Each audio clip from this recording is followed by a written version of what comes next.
புரட்சித் தலைவர் எம்ஜிஆர் அவர் முதலமைச்சராக இருந்தபோது காஞ்சிபுரத்திலிருந்து அவரோடு நான் காரில் பயணிக்கிற ஒரு வாய்ப்பு கிடைத்தது. அப்போ நான் அவரோட பாராட்டினேன். நேற்று முன்தினம் ஒரு உத்தரவு போட்டிருக்கின்றீர்கள், எம்ப்ளாய்மெண்ட் எக்ஸ்சேஞ்சிலே சீனியாரிட்டி தான் வர வேண்டும், அதை ஒழுங்காக பராமரிக்க வேண்டும், அவ்வப்போது அரசாங்கம் ஆய்வு நடத்தி யார் முன்னுரிமை பெற்றிருக்கின்ற அவருக்கு தான் வேலை தர வேண்டும், இதை கண்டிப்பாக செய்ய வேண்டும் என்ற உத்தரவு மனதிற்கு மகிழ்ச்சி அளிக்கிறது என்று நான் சொன்னேன். அப்போ அவர் உடனே சொன்னார், நான் ஏன் செஞ்சேன்னு தெரியுமா, உங்களை போன்ற சட்டமன்ற உறுப்பினராக இருக்கின்றவர்கள், பதவியில் இருக்கின்றவர்கள் எம்ப்ளாய்மெண்ட் ஆஃபீஸர் உள்ளே போய் உட்கார்ந்து கொண்டு இவருக்கு போடு அவருக்கு போடு, இல்லை சார் சீனியாரிட்டி வரவில்லை என்றால் அடித்து திருத்தி வேலை எழுது என்று எழுதுகிற சம்பவங்கள்லாம் என் கவனத்துக்கு வந்தது. 10 ஆண்டு காலமாக பதிவு செய்துவிட்டு ஒருவர் உட்கார்ந்துருப்பார். நீங்கள் எம்எல்ஏ ஆனவுடனே உங்களுடைய அந்த பதவியை காட்டி உள்ளே புகுந்து அதை மாற்றி எழுது என்று நிர்பந்திக்கிற நிலைமைகள்லாம் என் கவனத்துக்கு வந்தது.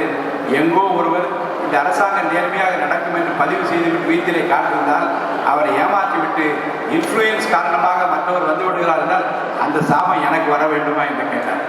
அந்த பழிபாவம் எனக்கு வர வேண்டும், அதே வார்த்தையை சொன்னார்.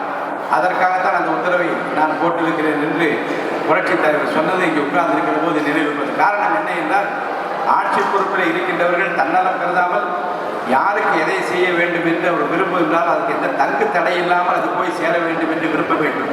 அப்படி தங்கு தடை இல்லாமல் உங்களை எல்லாம் வாழ்விப்பதற்காக, உங்கள் வாழ்விலை ஒளியேற்றுவதற்காக, நல்ல பாதையை காண்பிப்பதற்காக இப்போது உயிரோட்டம் உள்ள ஈவ் லைஃப் மூலமாக நம்முடைய சகோதரி அகிலா சீனிவாசன் அவர்கள் எடுத்திருக்கிற முயற்சி போல் இந்த அரசாங்கமும் விரைந்து நல்ல பணிகளை ஆற்ற இருக்கிறது. எல்லாம் உறுதுணையாக இருக்க வேண்டும் என்று நான் கேட்டுக்கொள்கிறேன்.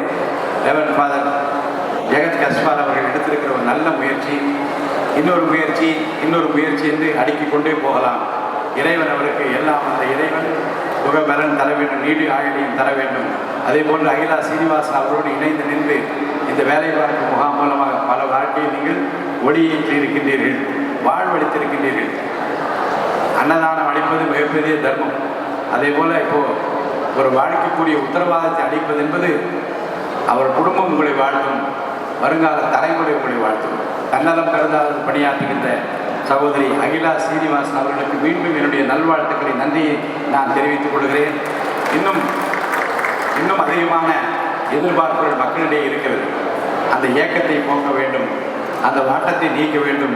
அது உங்கள் இருவரால் முடியும் என்று நான் சொல்லி இந்த வாய்ப்பிற்கு வணங்கி மீண்டும் லயோலா கல்லூரி பிரின்சிபல் அவர்களுக்கும் அவரை சார்ந்திருக்கிற மற்ற நிர்வாகிகளுக்கும் என்னுடைய நெஞ்சார்ந்த நன்றியை, வணக்கத்தை கூறி விடைபெற்றுக் கொள்கிறேன். நன்றி, வணக்கம். அந்த ஒரு பிரகடனம் என்பது நாட் ஒன் ஷெல்ஃபில் இருந்தது. ஒருவருக்காக விடப்படலாம். I think it's very idealistic and romantic, but in our prayers, in our wish, in our commitment, in our conviction, we say we will endeavor to ensure that not one shall be left behind. ஒருவர்தான் ஒரு கண்ணியமான மாற்றுடைய வாழ்வு இல்லாமல் இந்த உலகில் விடப்படுவார்கள்.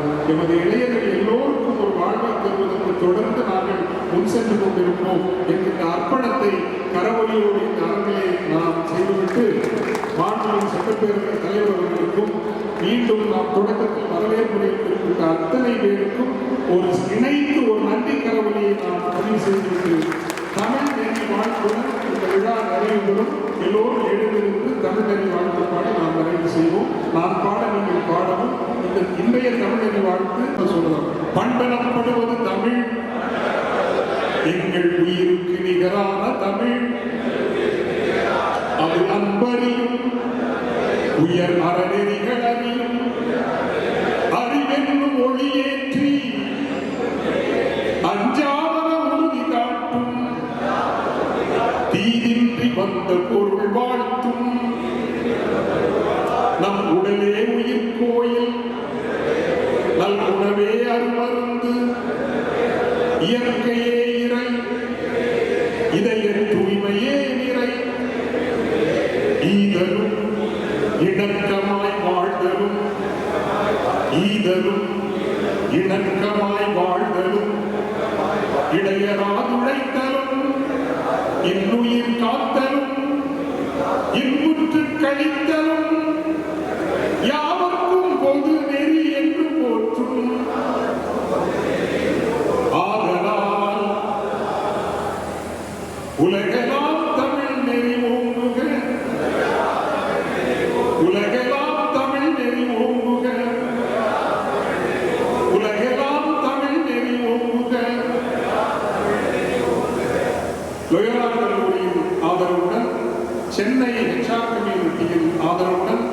Right centres உள்ளிட்ட பல அமைப்புகளின் ஆதரவுடன் நடைபெற்ற 600 நிறுவனங்கள் 60,000 வேலைவாய்ப்புகளுடன் ஏறக்குறைய 80,000 இளைஞர்கள் பங்கேற்ற இன்றைய நிகழ்வில் 25,000 பேருக்கும் மேலான இளைஞர்களுக்கு வேலை நியமன ஆணை கிடைத்தது என்கின்ற மனநிறைவுடனும் பெருமிதத்துடனும் இந்த பூர்வாங்கமான நிகழ்வை மாண்புமிகு அன்பிற்குரிய மிகுந்த பண்பிற்குரிய அறநெறி நின்று வாழ்கிற ஒரு சிறந்த ஆளுமை நம் அவைத்தலைவர் மரியாதைக்குரிய மேதகு தேசிய பிரபாகரன் அவர்களுடைய முன்னிலையில் நிறைவு செய்து வைப்பதில் மகிழ்ச்சி அடைகின்றோம். நன்றி, வணக்கம்.